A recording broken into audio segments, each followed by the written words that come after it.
warahmatullahi wabarakatuh. Perkenalkan, kami dari kelompok Erlotinib, mata kuliah Farmakologi Molekuler dengan dosen pengampu Bapak Apoteker Yanja Anas Magister Sains, Fakultas Farmasi Universitas Wahid Hasim Semarang. Perkenalkan, nama saya Niken Anjarwati. Saya Kurun Paulina Silvia. Saya Pasal Lusni Intias. Berikut penjelasan dari kelompok kami tentang obat erlotinib. Yang pertama, kami akan menjelaskan tentang definisi kanker. Yang kedua, patofisiologi. Dan yang ketiga, definisi dan kegunaan erlotinib. Yang keempat, mekanisme molekuler erlotinib.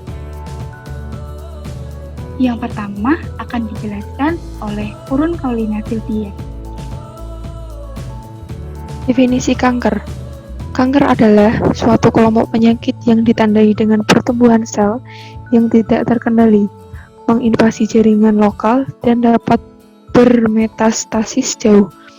Di Amerika, menjadi penyebab kematian utama penduduk yang berumur kurang dari 85 tahun. 4 jenis kanker yang paling umum dijumpai ialah kanker prostat, kanker payudara, kanker paru-paru, dan kolorektal. Pemahaman mengenai mekanisme kerja kemoterapi dan toksisitasnya dapat mencegah terjadinya efek samping dan toksisitas yang sering ditakuti oleh penderita kanker. Sehingga, kata-kata kemoterapi saja sudah menjadi momok yang menakutkan bagi mereka.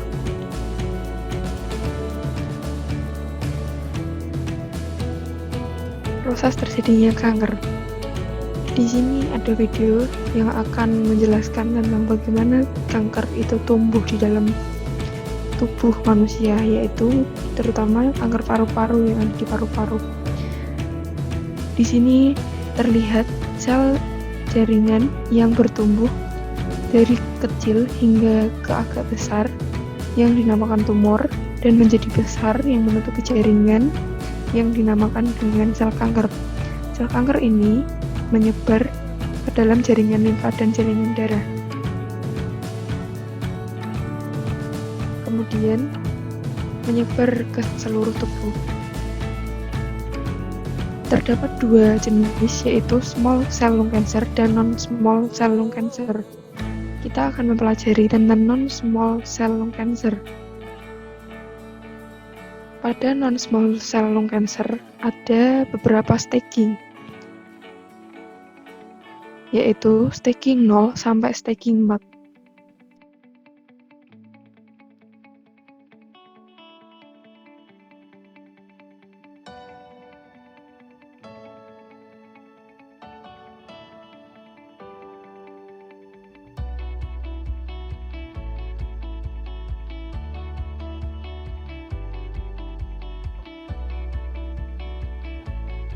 Patofisiologi. Kanker paru-paru. Patofisiologi penyakit kanker paru berkaitan dengan banyak faktor yang menyebabkan berkembangnya penyakit ini. Kasus kanker paru meningkat seiring dengan konsumsi rokok yang bertambah di masyarakat. Sebagian besar kanker paru mengenai pria. Dari banyak penelitian, diketahui kanker paru berkaitan dengan paparan atau inhalasi berkepanjangan zat-zat karsinogenik. Ada 1 dari 9 perokok berat akan menderita kanker paru. Perokok pasif pun berpotensi mengidap penyakit ini.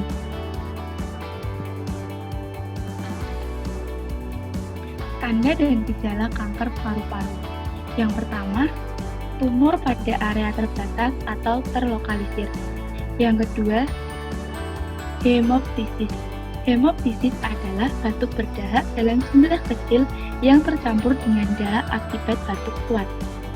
Yang ketiga, ada wheezing atau mengih atau stridor karena obstruksi saluran nafas. Yang keempat, adanya kavitas seperti abses paru. Dan yang kelima, atelektasis. Atelektasis adalah penyakit paru-paru di mana alveolus tidak terisi oleh udara, yang merupakan salah satu penyebab penyakit paru-paru kolaps.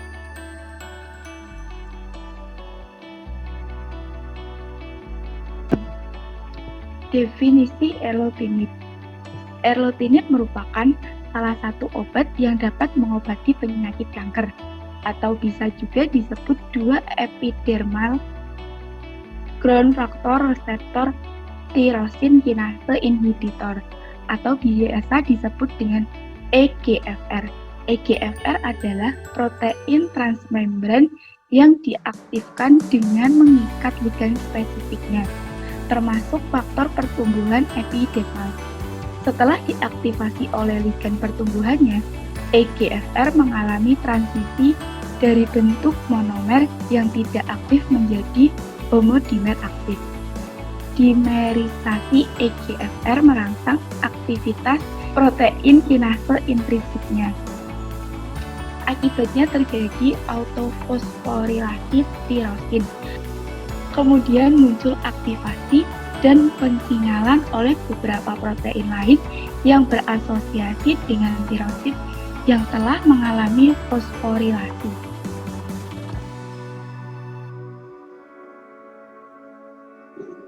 Kegunaan erlotinib.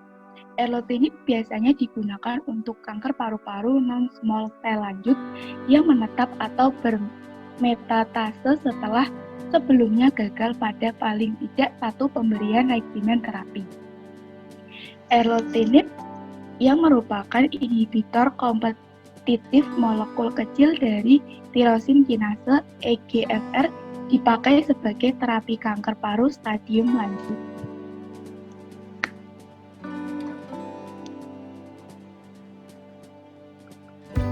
Untuk mekanisme erlotinib sendiri, yaitu bekerja dengan menghambat aktivasi dari tirosin kinase, sehingga tidak terjadi proliferasi sel. Pada dosis yang telah direkomendasikan, erlotinib menghambat sinyal yang baik terjadi pada FGFR wild type dan mutasi positif pada domain tirosin kinase intraseluler. Di sini terdapat video yang menggambarkan mekanisme erlotinib yang khususnya beraktivasi pada EGFR atau RBP1.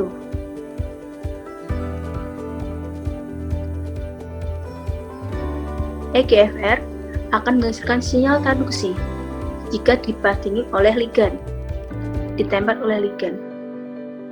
Jika ligan menempel pada protein EGFR, akan menghasilkan dari monomer menjadi dimer monodimer yang aktif.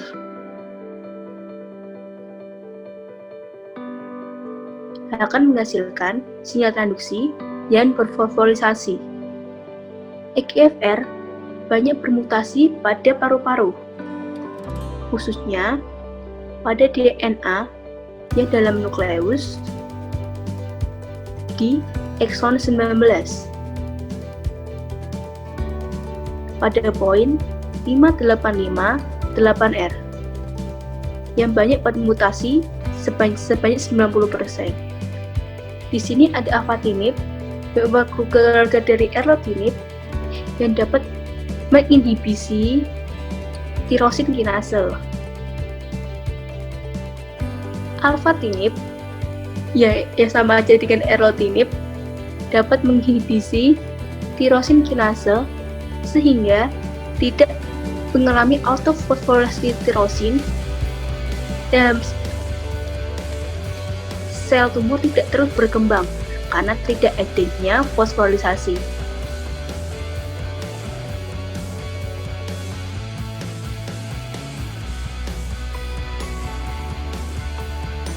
Terima kasih, itu tadi penjelasan dari kelompok kami mengenai obat erlotinib. Sebaiknya kita menjaga kesehatan kita, terutama paru-paru kita, dengan cara menghindari asap rokok dan tidak merokok. Terima kasih, sekian dari kelompok kami. Semoga kita selalu sehat. Sampai jumpa. Dadah.